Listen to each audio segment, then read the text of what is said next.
Hello everyone, welcome back to my channel. In this video, I'm going to be telling you 5 tips to write your answers perfectly for your English exams.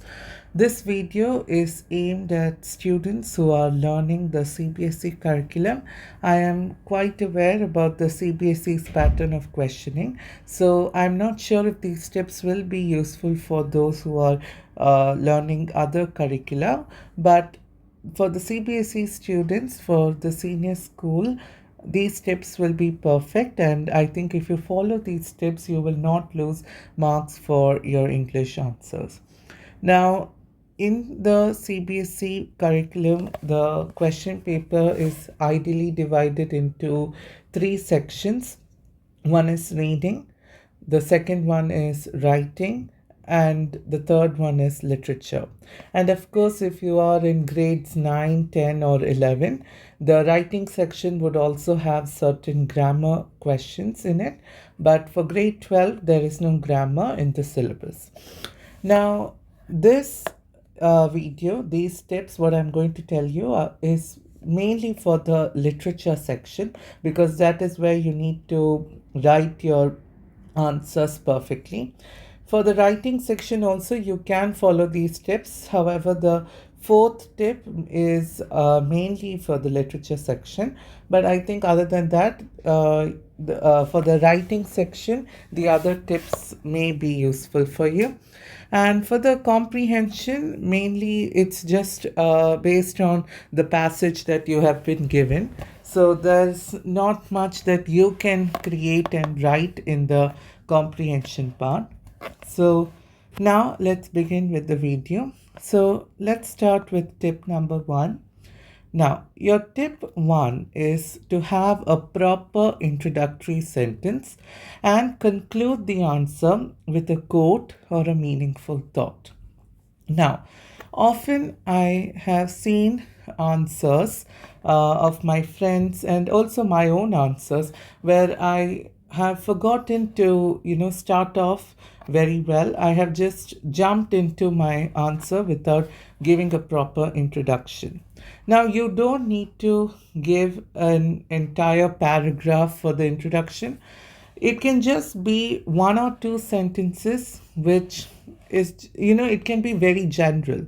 For example, if you are writing an answer about the chapter On the Face of It. On the Face of It is a chapter in grade 12 English. So if you are writing an answer from that, you can write, On the Face of It is a meaningful prose written by Susan Hill, which deals with the challenges faced by the people with disabilities. So that is an introduction. So it's just 1 sentence which gives a general idea about the chapter, and it's a perfect way to begin instead of just directly answering the question. And when you are concluding, you have to conclude with a quote which is relevant to the question. For example, if your question deals with positivity and optimism, then you can just write any quote that you are able to remember in the exam, which is related to positivity. Now, if you are not able to remember a quote, of course, it is not easy to remember quotes very well. So, what you can do is you can just write any meaningful thought of your own, but it should make sense and it should conclude or summarize your answer perfectly.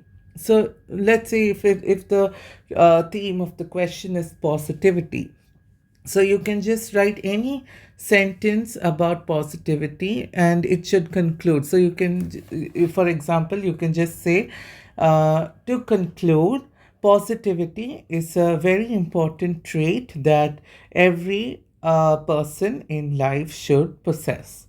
Okay, I just came up with that right now. Of course, you need to have a proper question in front of you to, think of the meaningful thought. So I hope you are clear with that particular tip. Now, the second tip is to utilize enriched vocabulary. And I think that's obvious because in the CBSE answers, the expression carries around 2 marks for a long answer question. So 2 marks out of 5 or 6 is a big deal. And I think all your teachers will be telling you to use enriched vocabulary. But my tip is actually not to utilize enriched vocabulary. I'm going to give you a tip as to how to use enriched vocabulary. How can you improve your vocabulary? That is what I'm going to tell you. Now, there is a simple trick that I followed when I was in school, and what I did is I used to look up synonyms of words. Now, what words? Basic words that we use in everyday life.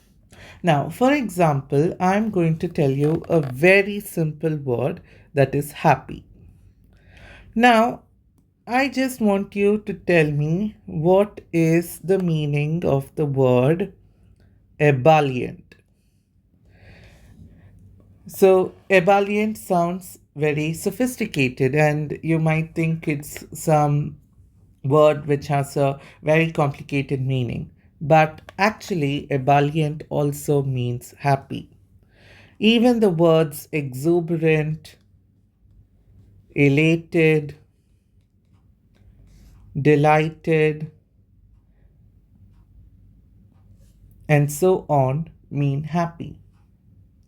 Radiant also means happy. So, can you just look at the difference between the first word that is happy and all these words that I told you? Aren't they much more, proficient and, make your answers sound more enriched? Yeah, so that is the point of using synonyms. So you just need to look at your answers and see what are those words that you repeat in your answers. For example, if you're using words like good, bad, sad, and so on, which are very elementary, what you can do is you can look up synonyms on Google and you can make a list of those words that you feel will be perfect for your answer. So, for example, for the word happy, I just gave you 5 examples here of other synonyms that you can use. And of course, you are not going to remember it if you're not going to apply it in your real life. So, you need to use these words while speaking to your friends or while writing something for practice. You need to include these vocabulary, and of course that will you will remember it better if you do so. So once you look up the synonyms, speak those words in use those words in your conversations, and slowly you will start to remember those words. And when you're writing the answers, whenever you want to use the word happy or good, you can replace it with an alternative which sounds more professional. So I hope that is clear. And also, another way you can enrich your vocabulary or make your answers sound better is by using idioms. Now, idioms are small phrases which have a very unexpected meaning to them, and they are of course very professional, and you may have come across several idioms in your chapters. And I think by now, if you are in senior school, you would have learned quite basic idioms, but of course you can always Google some more idioms and keep learning.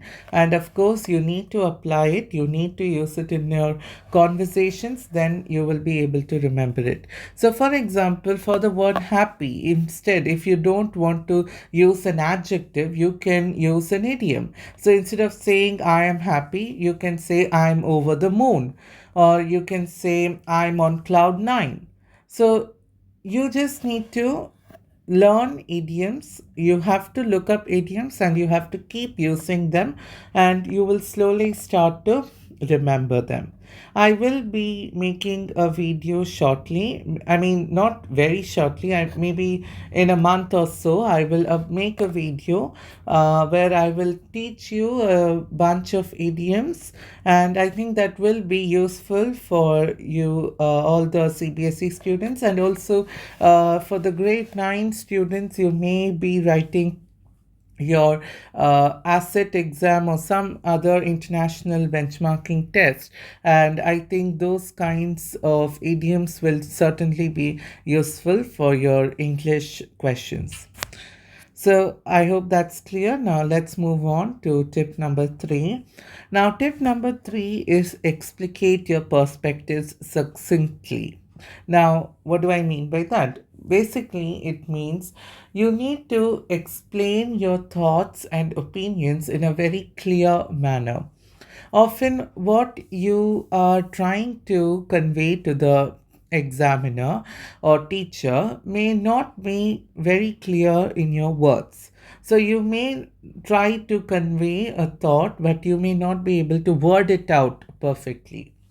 So, in order to do so, you need to first have a proper understanding of what you want to convey in your mind perfectly. So, first think about what is your idea or what is your opinion, and think how can you frame it perfectly using your pen. So, once you are clear about your idea, try to write a proper sentence which conveys your thought perfectly, and ensure that from the sentence that you are writing, what you are trying to convey should be understood to the person who is correcting the exam. Now, the second part of this tip is also don't repeat the same ideas again. Answers must be concise yet perfect. So don't just keep repeating the same thoughts again and again. Often we just r- try to convey the same thing but using different words. So please don't try to repeat the same thoughts again. Once you have written an idea or a thought, just stop that thought and go to the next thought, and don't keep repeating the ideas again and again, because then the teacher is going to think that you are running out of ideas and you're just trying to repeat the same thing again, and they will not be reading your answers perfectly. So please ensure that you are conveying proper ideas, and you need to have a proper understanding of the question for that. And once you have understood what the question is asking, try to come up with 3 or 4 ideas if it's a long answer question, and write it perfectly so that what you are trying to convey is understood by the examiner. Now, tip number 4. Now, this is the tip which I told is mainly for the literature questions. Now, for the literature questions, all the above tips, what I told you, are applicable, and this particular tip is exclusively for the literature part. You need to provide textual evidence. So, often when we are trying to answer the question, we don't provide evidence from the text. And of course, if the question is asking you to explain something with relevance to a particular chapter, you have to provide evidence from the chapter so that it answers the question. So often we just try to answer without stating anything from the chapter. And that is completely wrong, especially for the board examination students, that is grades 10 and 12 students. You have to answer the question with evidence from the text. So if you are writing any sentence in the answer, you have to explain where that thought or where that sentence can be found in the text. Like, for example, if you are trying to say that some character is very positive, then you have to explain why you think that the character is a positive minded person. So you have to say the examples from the text which make you conclude that the person is actually optimistic. So evidence has to be provided. You have to state parts from the text, from the extract, so that the person is understanding why you feel that the person is positive. I hope I'm making sense. If you are having any doubts, please do comment and I will reply to you. Now, also, you need to give your own elucidation of the question first. So, you have to explain the question with reference to the text, but also you have to answer it first but with your own ideas and sentences. So for example, if I just gave an example of telling that a character in a chapter is a positive minded person. Now, if you are going to just directly state the instances from the lesson which make you conclude that he's positive, and you don't mention the line that this person is positive, then of course your answer is incomplete, because after providing all the textual evidence, you are not even stating what you are able to conclude from that. So, what you are trying to convey is not even being shared to the examiner. So, when you are getting a question, first answer it with your own ideas, and whatever you are writing, whatever opinions and perspectives you are writing in the answer, you have to explain it. It has to be followed by some evidence from the text. You have to narrate some examples in the chapter where the person is, doing what you have stated. Now, tip number 5, the last tip, is that there must be a continuous and consistent flow of opinions and ideas in the answer. Now, I am focusing on the word continuous mainly. Now, when you are writing your answer, you should not just list all the opinions one after another without explaining them properly. It has to be a continuous flow and a consistent flow. So, if you are just writing everything and concluding the answer abruptly, then of course your answer is not perfect. When you are writing any idea, you need to first explain it. I told you very in the previous tips itself, you need to explain your thoughts perfectly. So before moving on to another idea or another opinion of yours, you need to first finish off the current idea perfectly. You have to explain the current idea and give all the proper evidence from the text and so on. And once you are done with that idea, only will you move on to the next one. That is very important, because often, if for example, I will give you um, an example from the grade 12 syllabus. So, for example, if you have the chapter The Last Lesson by Alphonse Daudet, it is in the Flamingo textbook of grade 12 English. And if you are trying to talk about the linguistic chauvinism which is present in that lesson. So, of course, the theme of the chapter is linguistic chauvinism. So, if you have to provide evidence or provide your own thoughts, regarding the presence of that theme in the lesson, of course, there are many elements in the lesson which do convey that the chapter is all about linguistic chauvinism. So, first, you have the order from Berlin. There is an order from the Prussians which has made the use of French or the learning of French in schools uh, to be stopped, right? So there has been an order which has been passed, and that order states that French can no longer be taught in the schools of Alsace and Lorraine. So that is the first evidence. And the second evidence of the linguistic chauvinism, or for example, I'm changing the question. Maybe if they are saying the importance of languages, okay? So if they're saying the importance of languages, You can see how Monsieur Hamel has told that French is the most beautiful language.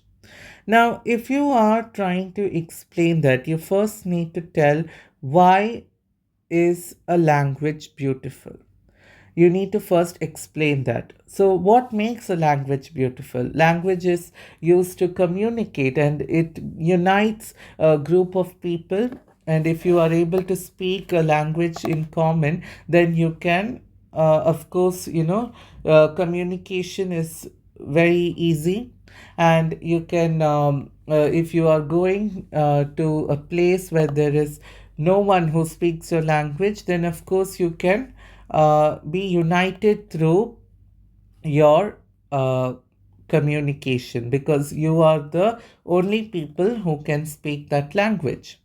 So you can just explain that using the proper evidence. So you have to first explain all the ideas perfectly and consistently. So once you are done with this idea, you can go to the next idea and explain that. So I hope I'm making sense. I hope you are able to understand what I'm trying to convey.